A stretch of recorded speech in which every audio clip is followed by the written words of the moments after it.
त्याच्या घडीची सगळ्यात मोठी अपडेट म्हणजे पुन्हा एकदा कन्फर्मेशन झालं आहे की पवित्र पोर्टलद्वारे शिक्षक भरती होणार.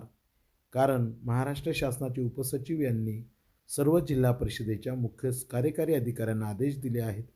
ज्या शिक्षकांची आंतरजिल्हा बदली झालेली आहे त्यांना कार्यमुक्त करताना त्यांच्या जागेवर नवीन शिक्षक नियुक्त झाल्यानंतरच त्यांना कार्यमुक्त करावं, असं एक पत्र आता आलेलं आहे.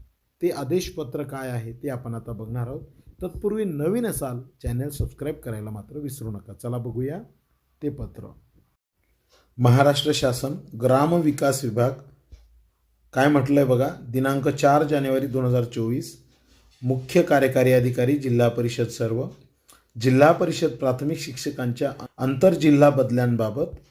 महोदय, जिल्हा परिषद शिक्षकांच्या आंतरजिल्हा बदल्या ऑनलाईन संगणकीय प्रणालीद्वारे करण्याबाबत सुधारित